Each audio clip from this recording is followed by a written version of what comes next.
That moment when you have to get a Crunchyroll account for this video, and it got hacked. Hey everyone, and welcome back to Rewatching RWBY. I'm still Jenny, that is still Madison, and we have made it to Volume 9. Yay! That is such a weird sentence to say. Weird sentence. I'm like excited and sad. I was doing the math before I came over. There's 9 volumes. Right. We've taken breaks every once in a while. Yeah. We've been doing this for 3 months. Shit. 3 months in the making, and it'll be longer because I'm still, like, in the process of editing. So, like, by the time this is out, for all I know, this is going to be, like, a 2024 video. Yes. Oh, that's horrifying to think of.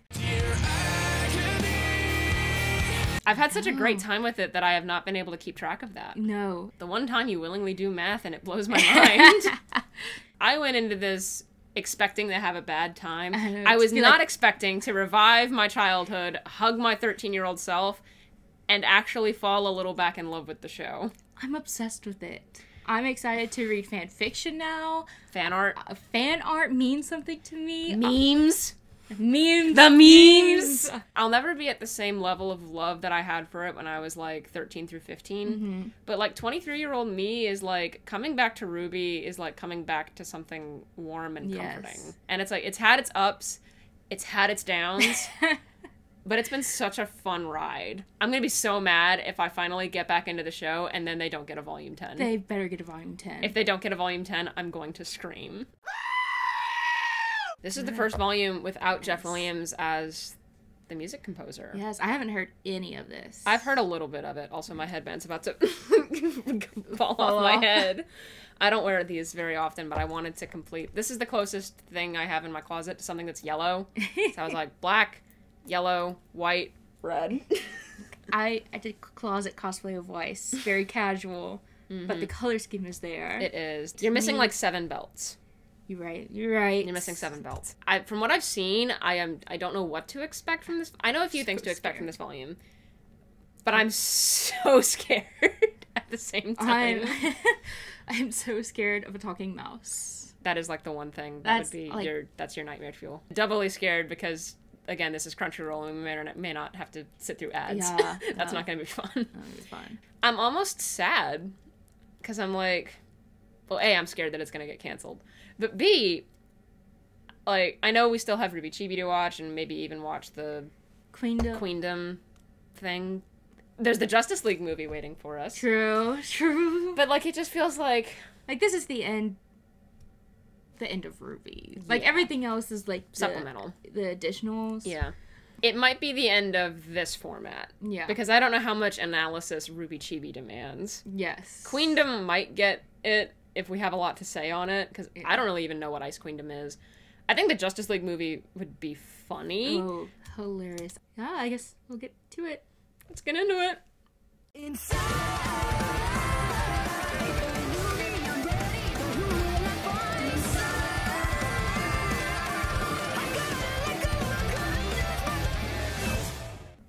This is interesting. I'm, like, feeling so many things. These first 5 episodes have been so whimsical. Yes. Like, that is the best word I have to describe it, is that it's, like, so much fun. Like, I'm not really an Alice in Wonderland girl, but, like, this is so much fun. It's giving more Journey to the Center of the Earth vibes. I don't know that one very well either. Oh, I mean, I never read it. And I never watched the older versions, but I watched the one with Brendan Fraser in it and Josh Hutcherson because I'm a woman of culture. Especially, like, aesthetic-wise. Very much gives me that. This is incredibly pretty to look at. Yes. Like, so the scene with the lotus flower at the top of the building. Gorgeous. Stunning. And even the character designs are so much fun. I think having the little board game characters so cute and fun. I love, like, Herb's design. Herb. The herbalist, yeah. That was really cool. I really like the princes. I think that's a lot of fun. The soldiers, I'm obsessed with. They're so funny. I love them. And then in the background, just all the mice stealing the cheese. Yes. At all times. It's hard to pick a point to start with here, because when I say I feel like everything's happening and nothing is happening, I mean that in a very good way. Yes. I don't mean that in the usual RWBY way. This all feels like it's specifically tailored to tickle my brain, and I really appreciate that from them, because the constant character questioning of what is your purpose? What are you? Who are you? These are repetitive questions that are really getting at the core of, like, who are Ruby, Weiss, Blake, and Yang?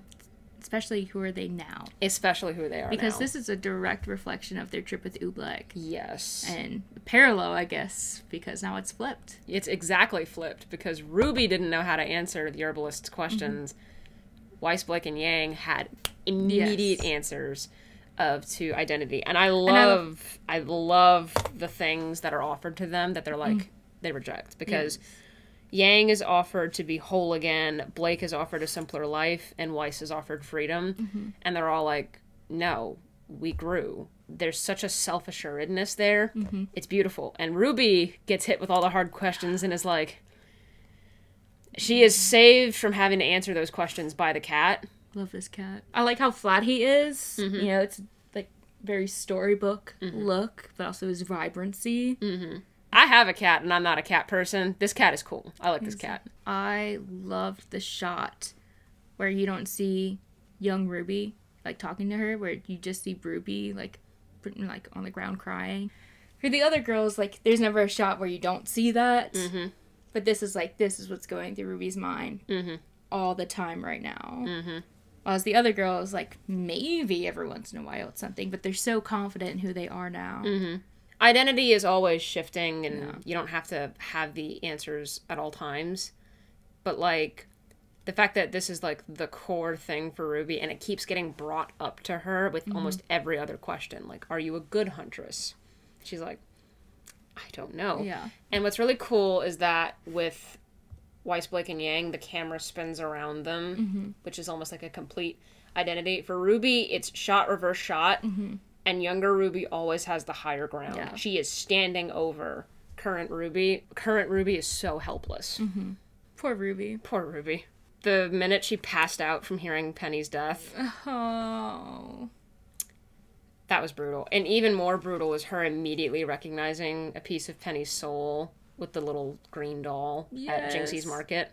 Because it was a green puppet. It was a green puppet. The market scene was so good because... Like specifically blacksmith or in general? The market. Okay. The market. The blacksmith scene is... Oh, that... The market. That market. With the raccoon. Yes. Sorry, there's been 2 markets now. She's not wrong. There are 2 markets. That's easy to get confused. Yang's arm is knowing what it is to be loved, and her face immediately falls. I'm like, you did not have to call Yang Xiaolong out like that. That was a personal attack. And then you've got Ruby, who also gets called out. The Xiaolong Rose siblings taking L's left and right here, because she is asked for enough hope to fill this jar. In a small little jar. It was a tiny jar. I mean, she can't anymore, and she could have filled it tenfold. Back when she was a kid. And that is a devastating shift in perspective. And there's almost like a sympathy with the raccoon when he's like, you don't have enough, do you? Because with Yang's arm, he didn't really care, but oh, you don't have enough. Whereas with Yang, he was kind of smug about the, no one's ever loved you. Ooh. And then you've got Blake, who so desperately wants to be the best fictional protagonist ever. That's so nerd a version of her. She's like, oh yeah, she's the nerd. She's the reading dork. She is this is my self-insert fanfiction. I must be good protagonist. Iconic. I would be the exact same way. But, like, I am Blake. We just have to accept the fact that I am Blake. And then you've got Weiss, who's just eating shit again, as per usual. The Rock. That is my new favorite scene of all time. She's just, stupid tree! Ah! That, and then she's the one who's constantly, like, trying to figure out the logic. She's like, I don't understand. Desperately trying to cling to sanity. But she also has her, my home is gone. Everything that I ever knew was destroyed. The line that she said, I'm so tired of leaving places in ashes. Hurts. Oh. Yeah, I wrote that down too. Good lord. I know there was a 3-year break between volume 8 and 9 because of COVID. Damn. I don't want to speculate, but the writing so far has been so much crisper. Yeah. The circumstances that which led to the crisper writing, not good. And from what I've read, they still don't treat employees very well. But these first 5 episodes have been a lot of fun. They're really good. A lot of fun. I think they're hilarious. Yang said roasted. That was funny. That was so funny because I was not prepared for that. No, she said got him roasted. Yes! not just got roasted, him! Got him. Amazing. Freezer bros. Going back to the sadness of RWBY, I would like to talk about the other market scene with the blacksmith. Yes. Devastating, first of all. So cool, eerie, and scary. Like, all at once. And then, like, her seeing Penny's sword again, and then realize then it's not, actually. It's just, like, almost that desperation. Mm-hmm. And then the idea that things keep getting reforged. Yeah. Her mom's weapon. Is that her mom's weapon? Because that looked so cool. That is so interesting, and I love the possibility that, like, maybe Summer Rose isn't just, like, you know, a monster now. It's the goal. That's the goal. That's the hope. That's the prayer. I haven't really cared about the Summer Rose subplot, mostly because they didn't give us anything to latch onto for 8 volumes. But there's something very interesting about the fact that while she's in the vape cloud, her younger self is like, Mom was the best. And she failed. Yeah. So it's like she's holding herself to the standards of somebody she has completely idolized. Mm-hmm. But I don't think that version of Summer Rose ever really existed. Yeah, I can see that. And there's also the chance that the weapon was just there, the same reason Penny's weapon was there. That it's someone that she has lost. Yeah. Well, what was really interesting is the blacksmith asking, "You're doing this alone?" Yeah. And then you have the young mouse. The mouse! Reminds, like, in that moment, feels like season 1 through 3 RWBY. Yes. Which is just so cute, and it's also really hammering down how young she was. Mm-hmm. Little is so great. Like, she's so cute. They're so great. Just the background detail of, like, at one point she's fanning RWBY after she's passed out. She's, like, cheering them on during the board game. It's like, I need Little. I need a Little in my life. RWBY is so depressed she can't even say gay people. Weiss. Yay! Weiss. RWBY. What? Weiss. Let's go, lesbians, let's go! RWBY. Huh? Oh, this poor girl. It's great. You can really tell that they're building up to this moment. Because there's the scene where Blake blushes during the board game. Where they almost hold hands. It's about the yearning. Loving it. Mm-hmm. I feel like RWBY's gonna be so unaware that, like, she won't even realize, like, when they start dating, just one day they're gonna be like, RWBY, we're getting married. She's like, y'all were dating? Y'all were a thing? RWBY's gonna have no idea. She's gonna be so unaware. RWBY is so me-coded. Oh, so cute. It's so sad. It's devastating. And on that note, I love the opening credits. Because you see her getting sadder and sadder, and you're just like, goodness. Girl is having a rough time. The music is fresh and so fun, and I am loving it. I can't hear any of the vocals in the songs that are included in the episodes, and I'm really hoping that's just to make sure you can hear the dialogue and not what the actual soundtrack will sound like. Yeah. But I have this fear because we're trying to get into OK Goodnight's music, and it is very hard to hear Casey in some of those songs. Yeah, it's like I'm really liking the music, but I can't hear. I would love to know what Casey is saying. And it's weird because it doesn't sound like bad mixing, because we have experience with that. Shout out to Black Trailer. So, like, we know that, and it doesn't sound like that. Blake, it's time. I still miss roasting Adam. That was my favorite pastime. Oh, it's gone now. It's him. Sorry, it's just now we know why the clock's in Jean.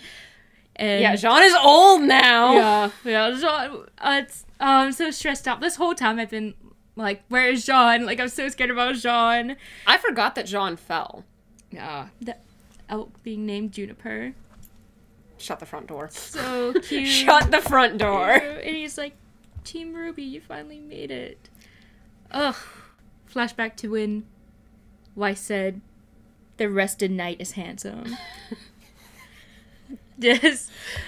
No! I find that funny. I find it funny, because Weiss was just, like, I even mentioned when we were watching it, Weiss had, like, talked about, like, the rested knight. She's like, why can't we get, like, the rested knight or the, something else? Something I can't remember. about she said that they were nice. Yeah, so at least, like, they were nice, and the rested knight was handsome. And then we see in the intro at one point, but it's, like, hard to know. I barely even noticed the first time, flash of the knight. I'm like, oh, I guess we see the knight. And then the same episode, it's revealed that Jean is the knight. Oh my goodness. This poor boy. I'm freaking out. And does that mean he's the actual knight from the story? I feel like it might be so. Is that why Ozpin let him into the school? Because he knew that he was gonna fulfill out the time loop thing. This is why I hate time travel, and we haven't seen how he got old, but I am scared, because it's always like that paradox of, like, what came first, the time travel or the free will. Yeah. I'm wondering what conclusion I want out of this. Mm-hmm. Because the thing is, I don't want Jean to stay old. I don't either. I mean, like, imagine Nora and Ren being like, he's like, you're old man now. Yeah. Now, granted, we don't know what the time passage is. Yeah. While they're in the ever after. And it's like, I love the fact that we're just getting mostly Team RWBY. I'm so stressed. I've always wanted that. I am so stressed about Remnant. Where are they? How are they doing? Are they okay? They're not okay. They're not okay. And I know that, and it stresses me out more. This is a delightful little romp of character-centric stories. I didn't think I cared about the world-ending plot, and I still don't, but I care about the people whose world is ending. Yeah. Shout to the cat making fun of the story of RWBY. Whatever happened to CL? And I'm asking the same questions, cat. I miss her. She looked so cute. She had like one line, whatever. Where was she? She lived in Atlas. They could have brought her back then. Penny could have had another bestie. That could have been Penny's sister. Yes! CL has a beret. And I just want that beret back.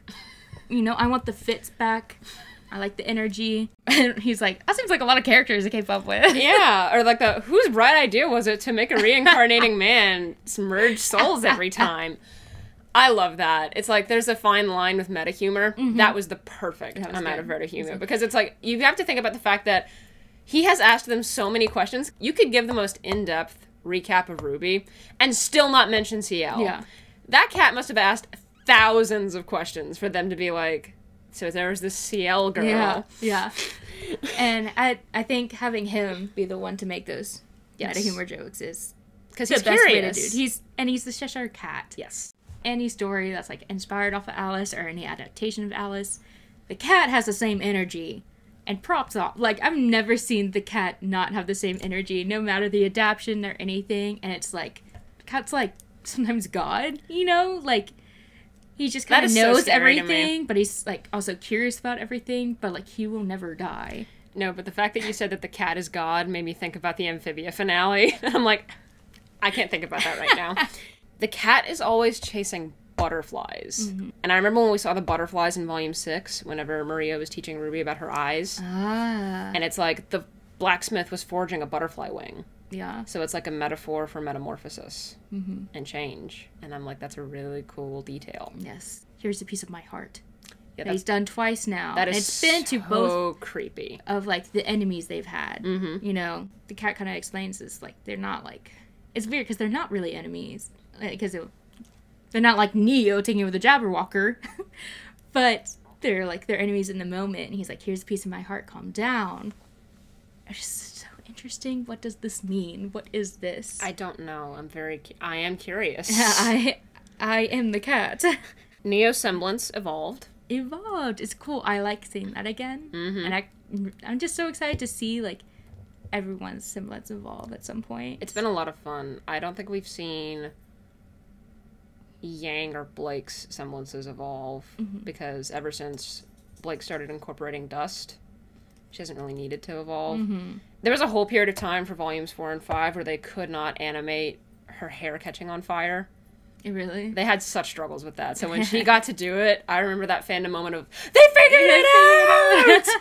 She burns! Weiss's has evolved. That chess fight with the team combo breaker move. Oh, that was so cool. Awesome. Amazing. Weiss's has evolved how? The summoning. I thought that was her semblance. Oh shit, you're right. She got better at it. Weishni monarchy hater is so funny to me. Like, her hatred of the pompous red prince. She's like, was I like this? Yes. And we loved her for it. I loved you. I guess Jabberwocky's now her pet, and she's using it on him. That Jabberwocky's so scary. Horrifying. The animation. Ooh. And the fact that it's always, like, never really in focus. It's always moving. And he talks.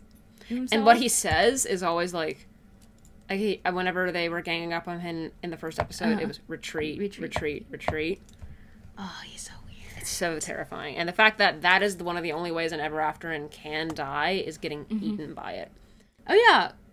This world has reincarnation. Ascension. As they descend. He literally descended. Falling through the floor. That's interesting. They're falling toward the sky. Aww. What a great song. What a great show. The thing is, I'm really hoping that this season, like, ends with everyone getting out. You know, like, I hope we don't stay here. No. If we stay here, I'm going to be mad. Yeah. We're not getting a lot of answers right now, and that's fine. We're halfway through. But also, I'm concerned. I'm so concerned. The heart very rarely forgets. That was really good. That was really good, and I think that that's going to be, like, an overarching theme. I think it's honestly an overarching theme for the show, but it's definitely an overarching theme for this volume thus far. You don't get to take the actual memories with you, but you get to learn the lesson. It's like they're all getting epsilon. Yeah. I love this bird. The bird in the beginning. RWBY giving up her mother's pendant. Oh. Yeah, what was that? It carries a mother's promise. Yeah. And I note that Yang's hair looks really good. Yes. Like, it doesn't look yellow. It looks blonde. And as a fake blonde myself, I appreciate that. I love the fact that Weiss complains about them living out the crappy direct-to-video DVD sequel. Yes, yes. The Girl Who Fell Through the World. The Girl Who Fell Through the World 2. Yes. The Girls Who Fell Through the World. And Jean. And Jean. He's rocking that Warrior's wolf tail. Like he always thought he could. That little tie of red is all he has left of Pyrrha's sash. Rubes? Has RWBY always had that nickname? No. I do not remember Yang calling Ruby Rubes. Yeah, because Blake said it first. It's cute. It's I cute. like it. I like having a little nickname. Yeah. I just wasn't there for the natural progression of this nickname. No. I do want to say I love the fact that Yang thought they died. Yeah. Yeah, that was really And her being devastated at seeing everybody there. She goes, no, you weren't supposed to be there. I liked that a lot. I don't like the fact that Weiss and Blake reunited off screen. But oh, yeah. Would have been nice to see that. Would have been nice to see that, but whatever. It's fine. Sorry, I was just thinking about how Jean and Crescent Rose must have come in at the same time. Which doesn't make sense because Crescent Rose fell before RWBY did. Yeah. Time is a flat circle. Yeah. And so is the cat. He's so cute. Back to it. All right.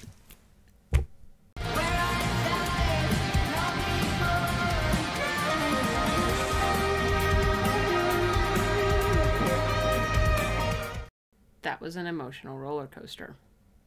Yes, I agree. I don't even know where to start. There's just so much. They took Jean's helmet off in the intro. They did. I really liked really that. cute. I love it when intros change.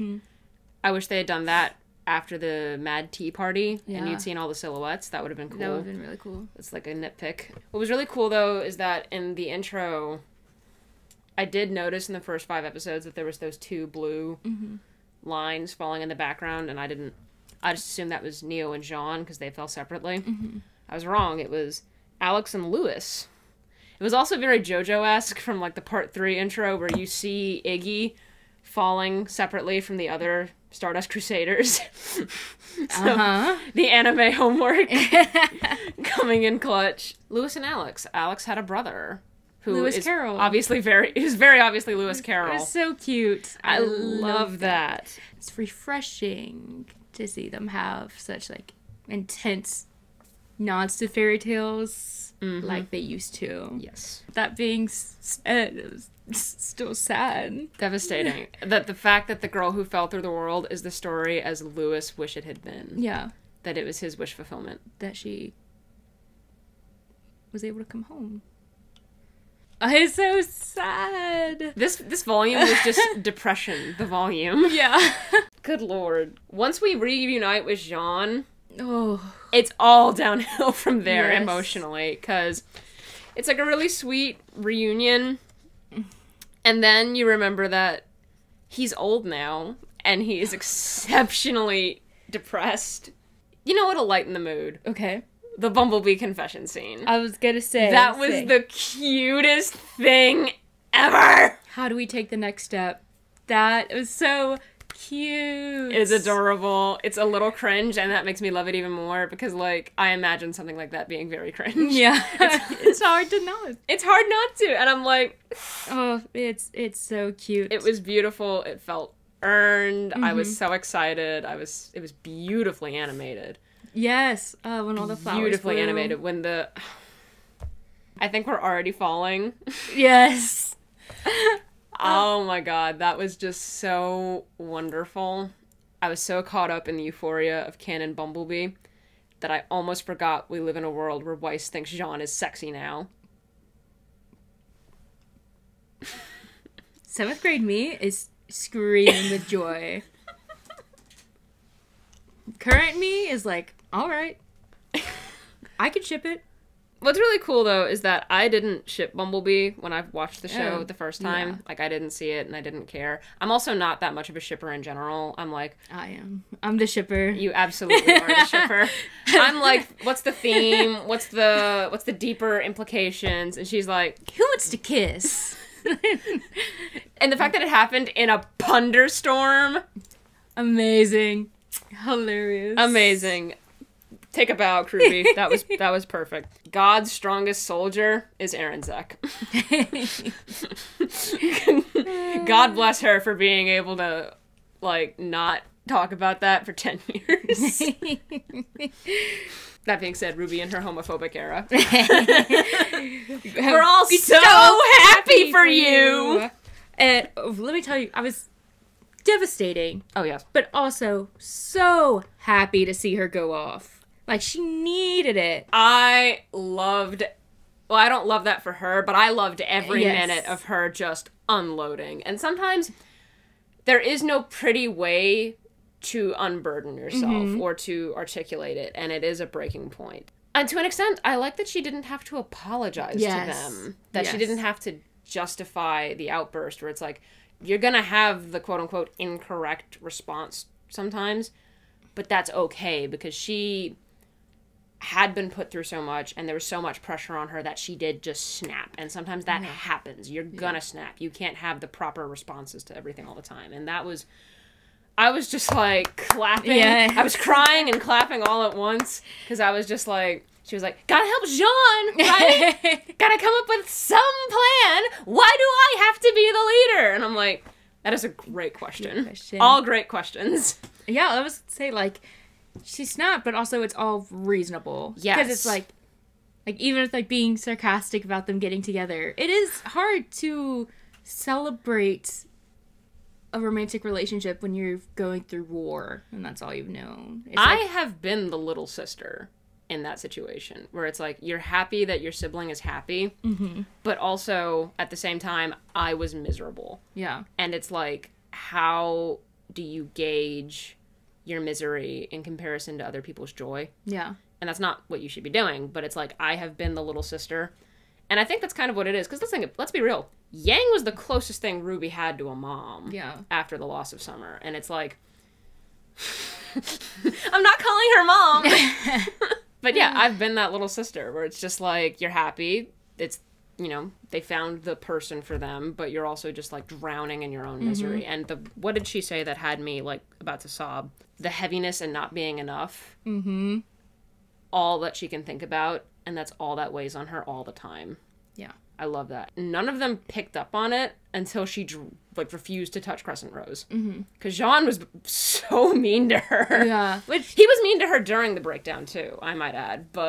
And he also had a lot to deal with. Yes. And that's what I like. There was no wrong person in it, and they were all justified in what they were feeling. It was just like the heat of the moment. Also, I don't think these characters have slept in like 3 days. Yeah, I don't think they got that night's rest with the night Jean. Who is also the White Rabbit. I thought it was so funny. I'm late! Everything about this hurts. Like, I even have my thoughts about the villain. I feel for it. He's so Pandora-coded. The cat? Yes. The cat, like, gifted with curiosity and yet punished for it. The scene where the cat takes over Neo's body, horrific. Horrifying. The most horrifying thing in the entire show thus far. And that's saying something. Yeah. Because they do horror so well. So well. That was disgusting. That was disgusting. I winced. Foul is the perfect word for it. But then you get its backstory in the final episode, and you're like, this poor thing didn't ask to be made. And its own nature is the own reason for its misery. And it doesn't get to have answers. And it's like, why did my creators leave me behind? Yes. That is such a beautiful thing. Because it's almost like paralleling kind of what Remnant is to the gods. Where it's like, why did my creators abandon me? I'm like, at one moment I'm like, this fucking cat. And then I'm like, this poor cat. Yeah, at one point I was like, I no longer like the cat anymore. And now I'm just like, oh... It was a victim. Yeah. Which, like, this cat feels like what they thought Tyrion was. And the crazedness. Yes. It works so much better. With this cat. It works so much better with the cat. Because there's a reason to the madness. Instead of just, like, sadism, it's like, it's curiosity. And curiosity can become its own sadism. Yeah. That works so much better than Tyrion. Yes. Can I just say the fact that we didn't have a volume, no Cinder, no Salem, no Tyrion. Amazing. It was glorious. Amazing. But no Emerald and no Mercury, so that did not do as well. Or no Nora. A lot of people missing here. A lot of people missing. Oscar still having a bad day, but not even being in this volume. This poor boy can't catch a break. Not. Oh my goodness. We can go ahead and talk about the tea party. Because, Jesus. So good. Jeez. First, just seeing Pyrrha is sobbing. And then just seeing all these people that Ruby knew personally. Because she already, we've already been introduced to the fact that she feels for, the world as a whole letting it down. But also all these people she knows personally that have died. Even Clover, maybe wasn't that close to her. But she still felt the weight of his loss and felt responsible for it. Yes. I love how Clover didn't talk, though, because he knew Ruby was in her homophobic era. No, but, even Leonardo Lionheart was there. That girl feels the weight of everything. Yes. And he didn't talk either. He didn't talk. He doesn't need to. Oz talked, James talked, Pyrrha talked, and Penny talked. And the fact that James is the one that's like, have you ever stopped to wonder if you've done more harm than good? Most importantly, Roman! Giddy. Just giddy seeing him. Whoever they got to recast for Roman did a great job. Great. They were great. That being said, whenever Neo decided to be reborn, and he was like, I know, I'm not real. It hurts. It all hurts. But that was finally a confirmation of, I think they were romantically together. Yes, I think so. 9 years! But they're romantically together. Yes, because they were doing, the blush. They were doing for Remnant, every, face cradle. Blake has cradled Yang's face. Ty and Summer did that, too. That was... I'm not ready to talk about that. But Roman, it was so good that he was leading the Mad Tea Party. Neo's evolving semblance needed a mouthpiece, and he was the perfect choice for that. So good. After Ruby drank the tea, Neo realized that was the only thing keeping her going. Was revenge. She had no ties to herself or the world. Yes, that was it. I felt bad for everybody in this volume. That is good writing. Yes. When I am fuck this cat. Poor cat. Poor cat. I'm like, oh, Neo! And I'm like, oh, Neo. It was also very BoJack Horseman. That was a very view from halfway down kind of vibes. And I love the view from halfway down. and it is one of the best episodes in the entirety of BoJack Horseman. I'm just sad Roman didn't get a wonderful musical number. Don't stop dancing, nothing's certain but the curtain. God. It's like everything, she's like, this happened and it made me sad. This happened and it made me sad. This is a place of depression. Something that was beautiful. Most of it's beautiful. I love Origami Village. So cute. The paper pleasers. The paper pleasers. So funny. Hate that. This is Ruby. This is Ren. Ugh. Wait till you meet Neptune. Me. No! Literally anybody but Neptune. It is a little creepy, but it's also so understandable. Oh, it's so devastating when he's like, I've been alone for so long. And we don't get confirmation on how many years, but we know it's enough time for estimated 13-year-old Lewis travel back in time, or not back in time, travel back home, write a book, publish it to where it's him and all his friends, like, favorite childhood story. He's old. He is old. And Weiss is into it. That was so funny. She doesn't have daddy issues. She has granddaddy issues. He looked exactly like Nicholas Schnee. Oh, God. The way that Yang was like... Blake was kind of like... And Ruby was like... I do not care. I do not care. Jean wanted to keep the people pleasers where they are to fulfill his own desire to be a hero when they wanted to move on and he refused to accept it. That was devastating. We got 3 episodes back to back to back of content warnings. Granted, the first one was about epilepsy, but like we got 2 back to back. These are very sensitive material. And it was very sensitive material. Yeah. Ruby and Jean have always been the leaders. Yep.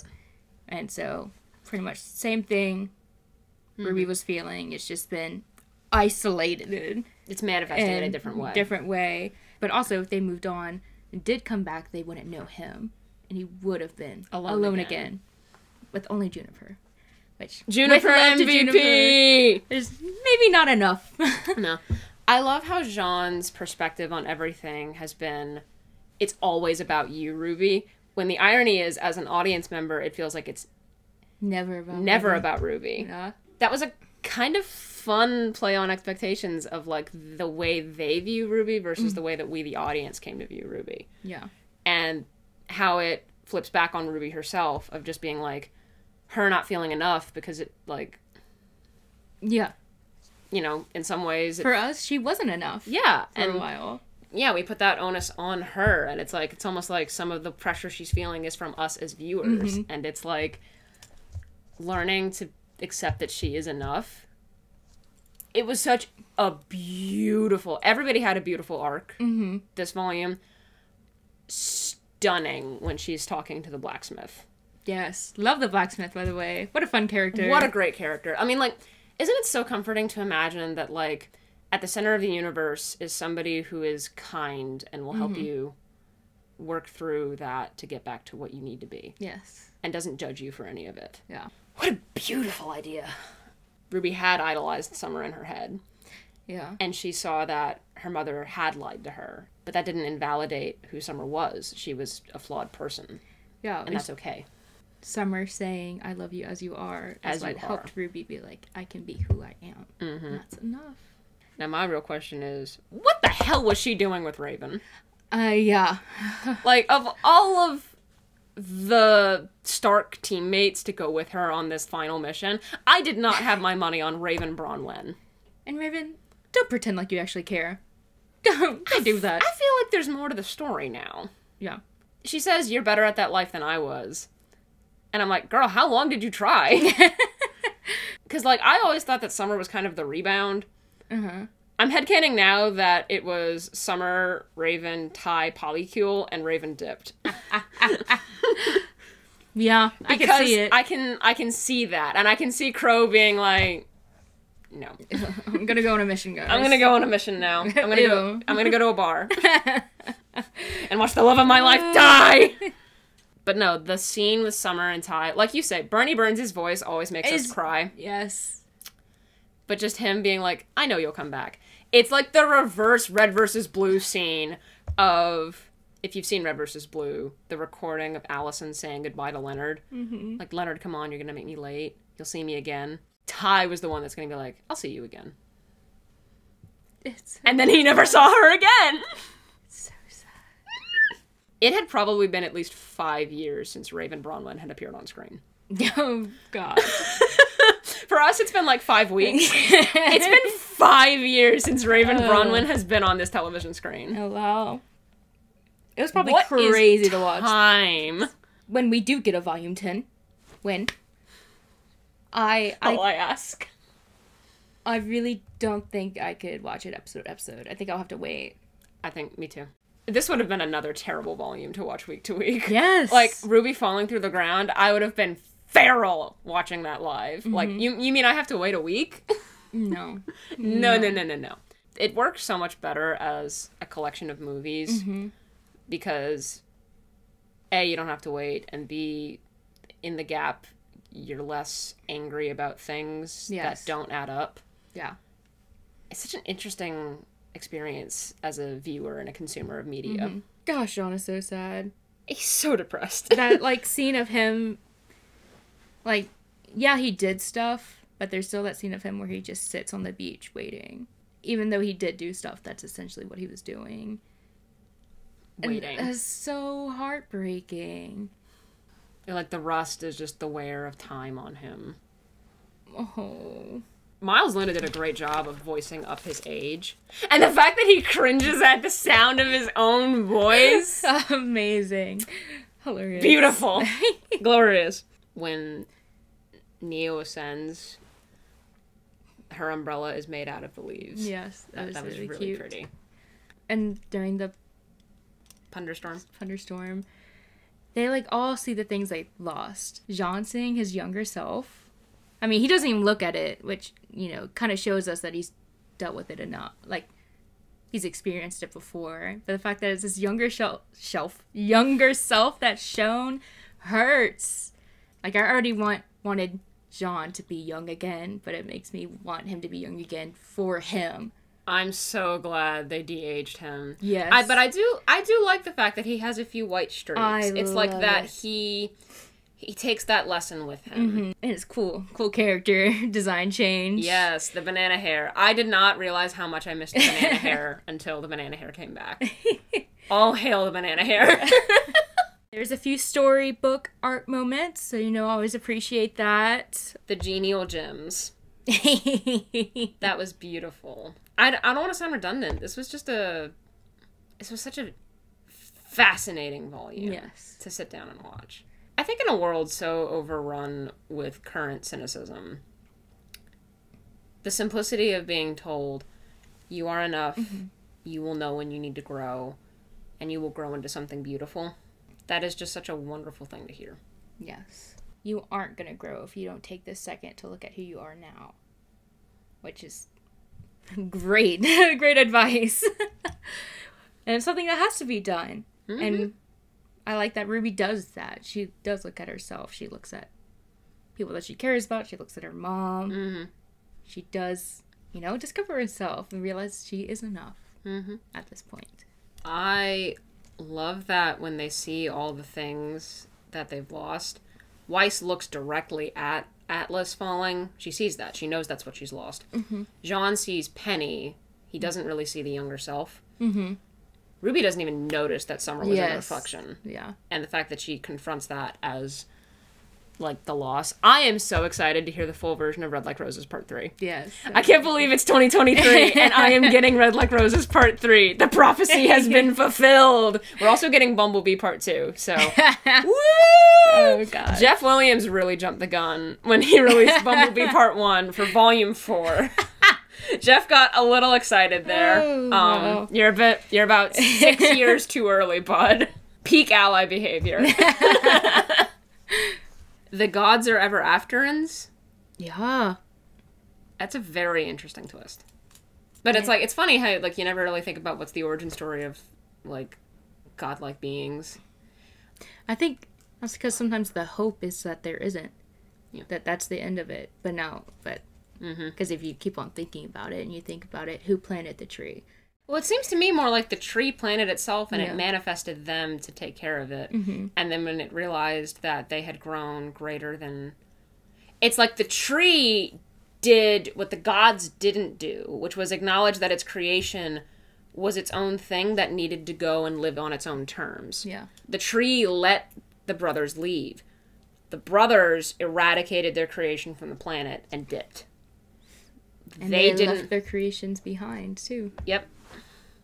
The brothers trapped their creations in a perpetual loop of never being fixed.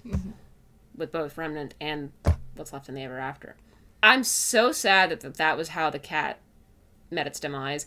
I mean, I feel good for Neo for, like, getting revenge on the thing that completely violated her body. Her body. But also, it's just, like, that was a very tragic character. Little. Somewhat, you mean?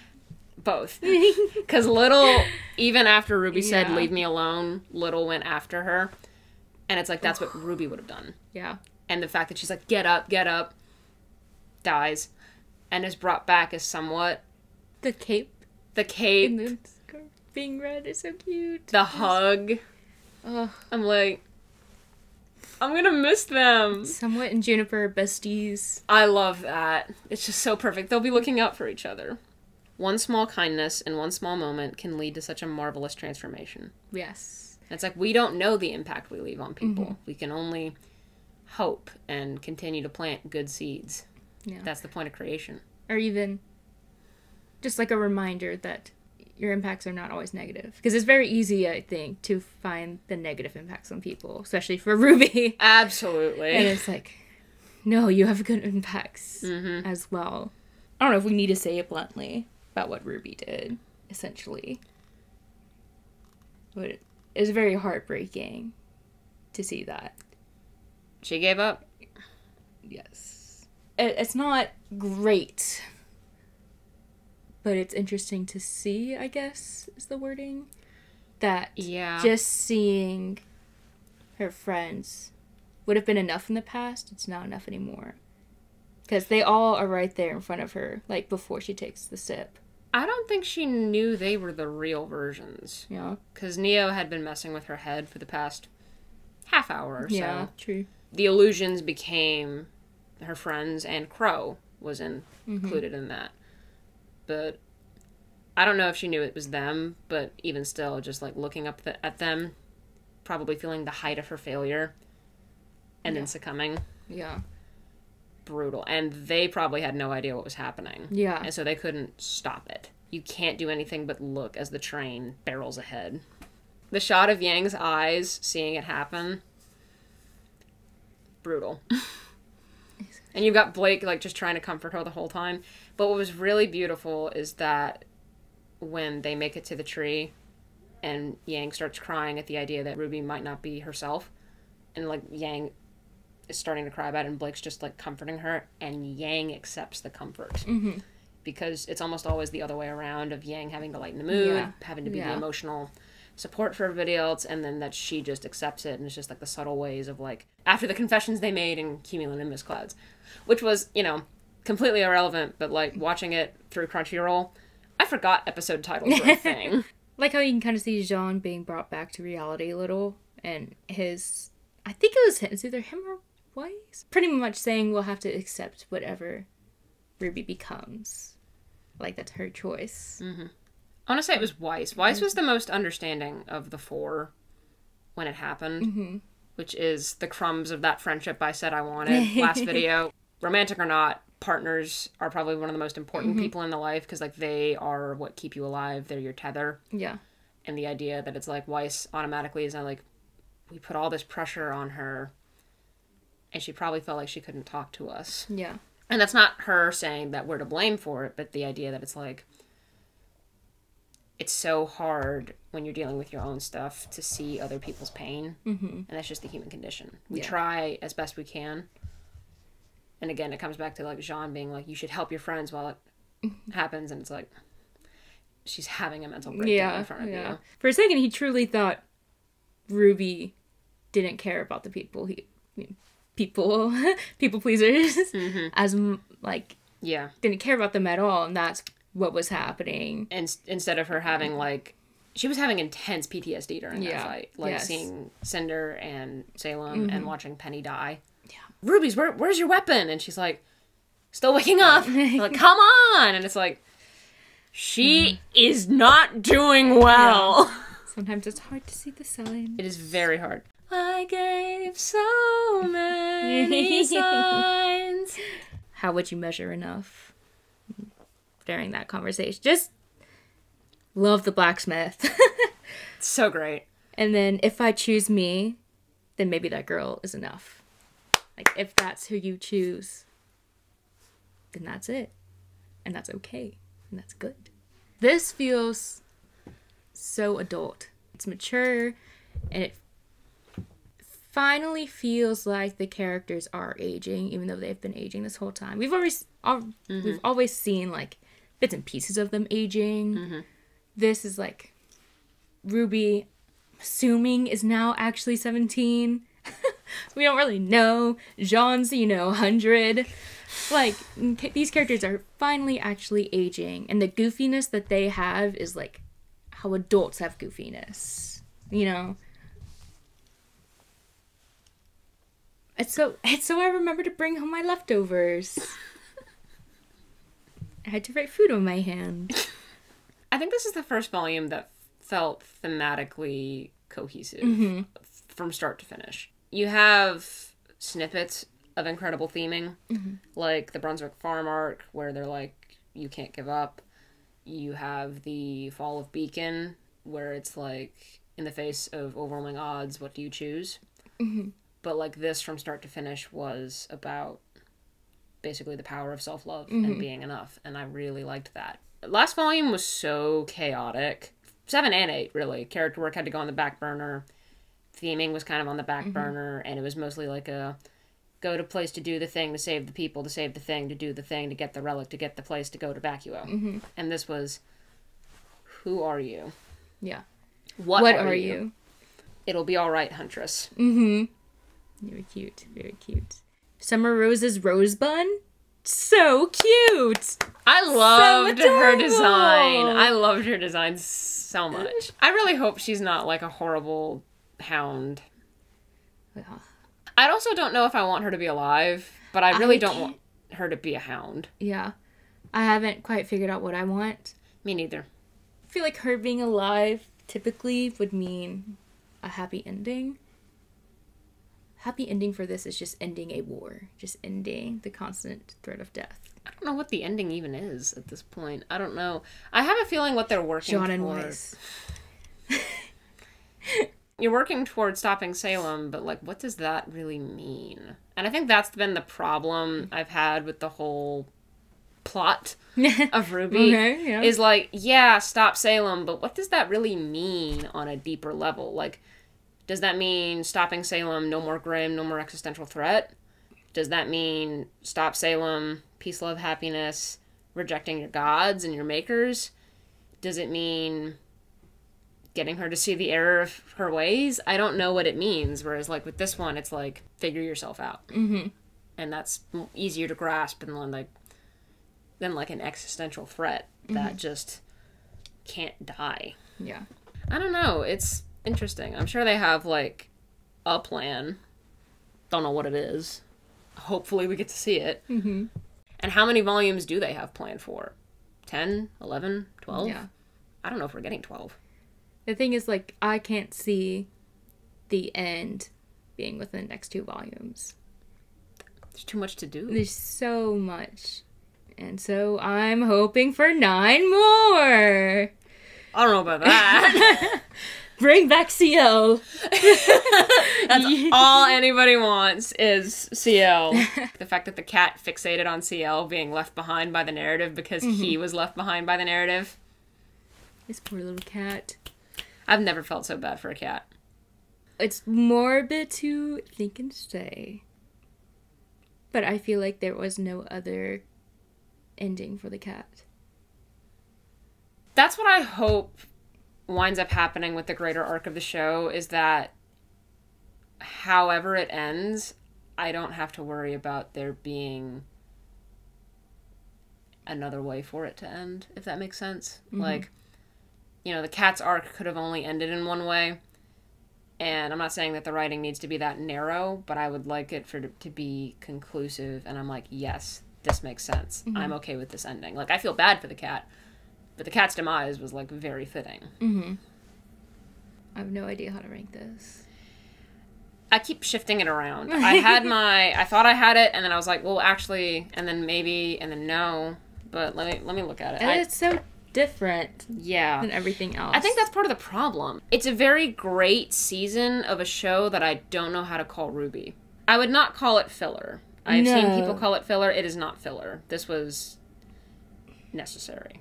It was purposeful. I hate when people call things filler just because it's characters talking. Let them talk. There's cool fights too. The bros should be happy. RWBY coming back confident and kicking butt, that was really satisfying. So satisfying. I have 243 961 875. I have 4289 61375. I feel bad. I know I like 3. 3 fell. But it's not sticking with me. That's fair. You know? Yeah, 8 fell a little down. 8 fell down. 4 2 went back to their spots. 4 and 2 are so classic. They're classic. They're good. Like, I think that's the thing for me, is that 4 and 2 feel like the purest thing to what RWBY is. I'm questioning where I put 3 now. And 3 it's a solid introduction to deeper plot. To deeper story. See, my problem is the first half of 3 I really don't like. The second half of 3 I adore. Yeah, that's gotta be hard. That's hard, because I'm like... I feel like 9 is the more consistently written volume, and 6 is really good in a lot of places. Yeah. And I don't know. This is subject to change. The worst season is easily 5, and then, given on what mood we're in, anything else could move. Except 7. I don't like 7 either. 7 was terrible. Don't get me wrong, I still think 5 is here, 7's here. 7 is still second to last, though. Yeah. But yeah, that was a really good volume. And I think that's the problem, is that with the whole ranking system, is that really, I have not had a bad time other than those 2 volumes. And when you're hitting 7 out of 9, it's a pretty solid batting average right there. Look, at least 7 still had me, like, giddy about characters every once in a while. Like, seeing them. Before Clover died, it was fine. Yeah. 5 was just bad. 5 was terrible. I don't know what happened with 5. It's crazy. They're like... I would like a documentary on the making of Volume 5. Don't get me started talking about documentaries and Rooster Teeth. That is my dream. I want a, most in-depth documentary. No one does it within the next 15 years. I will learn how to make one, and I will do this. I want that I want to know everything about everyone about Rooster Teeth. This feels unreal. It really does. Theoretically, next time we see these characters, they're in Vacuo. There's a bit of a time skip. Hopefully not that big of a time skip. I couldn't tell, because I couldn't tell. It looked like it was just where we left off, with people from Atlas going there. But it looked like there was airships from Vale and Mistral up in the sky, too. So I think maybe they did unite, and maybe that was a positive impact that they had yet to see. Yeah. And probably they wanted to do a time skip where just enough of a time for all of the characters to get new outfits again. Please. Maybe it's because of the color palette of the Ever After, but I was so done with Weiss and Blake's outfits. RWBY's actually grew on me this volume. Yeah. I'm scared to what they could do with Yang, because I don't want to go back to season 1. So, season 1, I like the poof. Volume 4 through 6 Yang was best Yang outfit. That is facts. I guess this is until Volume 10 happens, if Volume 10 happens. When Volume 10 happens. When Volume 10 happens, we'll be back. But until then, this has been one heck of a project, and I have loved almost every single minute of it. Did not love Volume 5. Well, even then, I got to spend so much time with you. This has been such an incredible renaissance of coming back and finding something beautiful where I didn't think I would find it. Thank you for joining me on this. Thank you for having me. Thank you all for joining us. I know this is not the most popular video series on my channel, but this has been such a fun experience. I can only write so many essays before I feel like I'm ripping out all of my hair, staring at the ceiling, questioning why this is my life. Hopefully we get to do it again with Volume 10. Thank you for watching. Like, comment, subscribe, the whole YouTube spiel. I guess that's it. Oh, so sad. I love how this video is going to be called Rewatching RWBY Volume 9, as if either of us have ever seen this volume. I love lying to audiences. I love clickbait.